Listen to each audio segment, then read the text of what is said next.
Msaidizi wa Jeshi la Zimamoto na Uokoaji na ni kaimu kamanda wa Zimamoto mkoa wa Arusha. Majira ya saa 9:05 mpaka dakika 8 tulipata taarifa ya tukio la moto wa karakana eneo hili ambapo ni Mushono karibu na Mopawa hapa, na kilichokuwa kinaungua ni mbao na vifaa vilivyokuwemo katika hizi karakana. Na baada ya kufika hapa saa 9:17 askari wamefika eneo hili na kuendelea kupambana na moto, na kilichoonekana ndani ya dakika chache walivyofika wakagundua moto ni mkubwa, kwa maana wangehitaji msaada wa ziada, na ndipo tukaongeza magari mengine mawili, kwa tukawa na magari matatu hapa yanapambana na moto.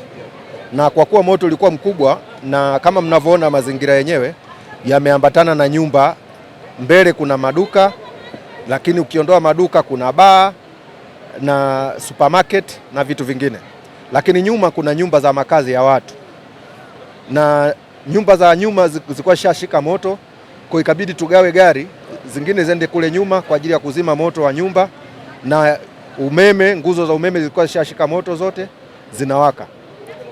Bahati nzuri pia, pamoja na kwamba ilikuwa usiku, kuna baadhi ya watu walikuwa wengi wamefika maeneo haya. Mara moja tukawapigia wenzetu polisi, wameweza kufika kwa wakati na wao wakasaidia katika kucontain eneo ili libaki kuwa salama, wazimamoto waendelee kupambana na moto katika hali ya utulivu. Hata hivyo tumefanikiwa kudhibiti moto kwa kiwango cha juu sana, kwa kuwa nyumba zote zimedhibitiwa na moto haujaingia ndani kuleta madhara makubwa. Kwa kilichobaki hasara kubwa ni mbao ambazo zilikuwa zote zimeshika moto, ziko kama pallet 8 hivi, zote zilikuwa zimeshika moto na moto ni mkubwa sana. Hata hivyo tunamshukuru Mungu tumeweza kukabiliana nao kwa ukamilifu. Changamoto ndogo ambayo imejitokeza ni maji kwenye hydrant. Tunazo hydrant 4 eneo hili, lakini zote zikawa zinatoa maji kwa uchache sana.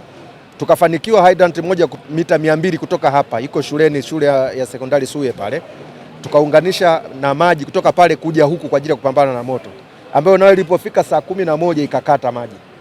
Lakini jitihada zikafanyika kuwasiliana na mamlaka ya maji, kuwajulisha kwamba changamoto ya hydrant zina maji machache, na tumeenda mpaka mjini. Hata kule mjini katika hydrant zote za pale mjini zikawa na maji kidogo sana. Kwa tulipowasiliana na mamlaka wakatuelekeza tuende katika eneo lao ambako kuna kisima maalum kwa ajili ya kujaza maji kwao, manake chanzo cha maji kule kiko Sekei. Kwa baada ya saa 12 hivi ndipo tukaanza kuchukua maji Sekei na kuendelea na hatua za kuzima moto. Kwa sasa kilichobaki ni kuendelea na kucontain moto uliokuwa umefika eneo kubwa la develop. Manake moto umefika kwenye develop stage. Kwa maana sasa tunaelekea kwenye decay. Decay ni kwamba moto sasa hatuwezi kuokoa kingine.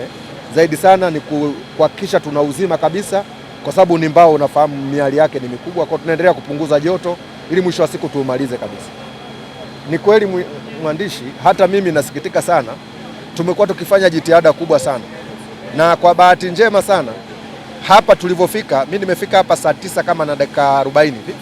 Nilipofika hapa nikamkuta mwananchi mmoja aliyepiga simu fire, naye ni mpita njia, alikuwa anapita, kakuta watu wanapambana na moto, na kwa taarifa tulizoambiwa hata walinzi waliokuwepo wamekimbia.